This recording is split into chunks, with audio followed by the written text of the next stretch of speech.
8 फेरों का 8वां वचन। स्वाति ने इसी साल शहर के कॉलेज से पढ़ाई पूरी की है और अब उसके लिए जगह जगह से रिश्ते आने लगे हैं। स्वाति से ज्यादा उसके रिश्तेदारों को उसकी शादी की चिंता है, इसीलिए जो भी स्वाति के घर आता वो किसी नए लड़की की खबर जरूर ले आता। अरे दीदी, ये फोटो देख के बताओ कैसा है।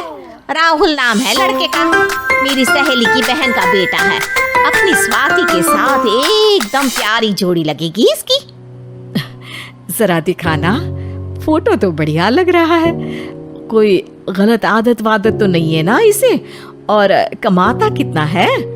अरे कोई गलत आदत नहीं है दीदी, आप कहो तो एक मीटिंग करवा देती हूँ, फिर सब कुछ फाइनल कर लेना।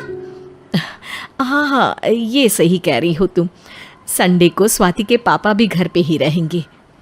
बुआ फिर वहाँ से चली जाती है और रात को स्वाति की माँ उससे कहती है, स्वाति बेटा, आज कमला बुआ ने एक लड़के की फ़ोटो दिखाई है। संडे को वो लोग मिलने आ रहे हैं, तैयार हो ना तुम बेटा? अरे मम्मी, आप कहाँ कमला बुआ के चक्कर में आ जाती हो? अभी इतनी जल्दी कोई शादी वादी नहीं करनी है मुझे। अरे बेटा, अच्छा लड़का है, बुआ जानती है उसे अच्छे से। हाँ स्वाति बेटा, एक बार मिल तो लो, बाद में देखेंगे आगे क्या करना है। वैसे तो कमला रिश्ता लाई है तो मना करने का तो कोई सवाल ही नहीं उठता। संडे की सुबह होती है और कमला बुआ राहुल और उसके मम्मी पापा को लेकर स्वाति के घर आती है। अरे आइए आइए भाभी, इसे अपना ही घर समझिए। इनसे मिलिए, ये मेरे भैया और ये मेरी भाभी हैं। नमस्ते भाभी जी, ये है हमारा लड़का राहुल, सरकारी नौकरी की तैयारी कर रहा है ये। वैसे आपकी बेटी कहाँ है? अरे स्वाति बेटा, बाहर आ जाओ। वैसे कितनी पढ़ाई की है स्वाति ने? जी, पोस्ट ग्रेजुएट है हमारी बेटी साइंस में। ये सब तो ठीक है, पर घर संभालना जानती है या नहीं? हमें कौन सी इससे नौकरी करवानी है, नौकरी तो मेरा बेटा करेगा ही। पर मैंने इतनी पढ़ाई की है और आप चाहती हैं कि मैं घर पर ही बैठी रहूं? अरे स्वाति बेटा, ये बड़ों की बात में तुम कहाँ बोल पड़ी? हम सब देख लेंगे क्या करना है क्या नहीं। हम तो इसी बात पर विश्वास करते हैं कि घर के लड़कियां घर में ही रहे तो ज़्यादा अच्छा रहता है। वरना भाई साहब, आप तो आजकल के हाल जानते ही हैं, कितनी घटनाएं होने लगी हैं औरतों के खिलाफ। स्वाति बेटा, रसोई का काम तो पूरा जानती हो ना? शादी के बाद तुम्हें ही संभालना है वो सब। अरे बहुत अच्छा खाना बनाती है ये, आप सब लोग इसकी तारीफ करते नहीं थकेंगे। लो भाई, हो गई मीटिंग, अब शादी की तारीख फाइनल कर लेते हैं, क्यों भैया? भाई, हम तो पंडित जी से चर्चा करने के बाद ही तारीख फाइनल करेंगे। सालों से हम उनकी बातें मानते हुए आ रहे हैं। लड़के वाले और कमला बुआ की बातें सुनकर स्वाति एकदम नाराज़ हो जाती है और उसे लगने लगता है कि शादी के बाद उसे घर पर ही बैठना पड़ेगा।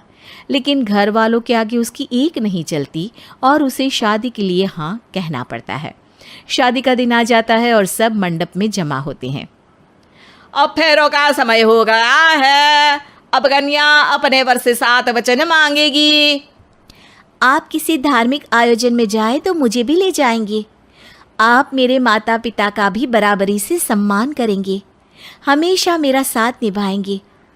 आपको दोनों परिवार की जिम्मेदारियां बखूबी निभानी होगी। हर ज़रूरी बात में मेरी भी राय लेंगे। आप सभी गलत आदतों से दूर रहेंगे।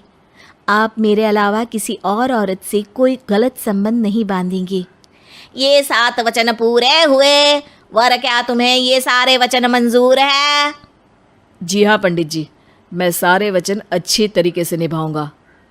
अरे वाह वाह, बढ़िया तरीके से सब काम संपन्न हो गया। तो इसी के साथ विवाह संपन्न हुआ और आज से ये दोनों पति पत्नी हुए। 1 मिनट पंडित जी, अभी एक वचन लेना बाकी है। अब कौन सा वचन है बेटा? मैं अब हमेशा के लिए किसी दूसरे घर में जाने वाली हूँ, तो पति के अलावा मैं अपने सास ससुर से भी एक वचन लेना चाहूँगी। अब कहो बेटी। मैं ये चाहती हूँ कि मुझ पर किसी बात की कोई पाबंदी नहीं लगाई जाएगी। मुझे सब कुछ करने की आज़ादी होगी और मैं भी विश्वास दिलाती हूँ कि मैं एक अच्छी बहू बन के दिखाऊंगी। स्वाति की बात सुनकर उसके सास ससुर एकदम चौंक जाते हैं और कुछ बोल नहीं पाते कि उतने में कमला बुआ बोल पड़ती है। अरे बेटा, ये भी कोई कहने की बात है? रानी बन के रहोगी तुम तो। वचन देने से पहले सोच लीजिए, क्योंकि शास्त्रों में वचन ना निभाने वालों के लिए नरक से भी बदतर सजा लिखी है।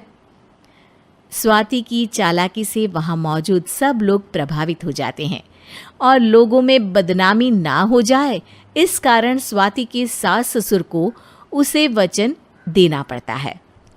अरे कैसी अपशकुन वाली बातें कर रहे हैं आप पंडित जी? हमें मंजूर है बेटा तुम्हारी शर्त। स्वाति अपनी समझदारी से अपनी बात अपने ससुराल वालों से मनवा लेती है और खुशी खुशी राहुल से शादी कर लेती है। अब से हर शादी में मैं खुद 8 वचन दिलवाऊंगा। ओम मंगलम मंगलम मंगलम।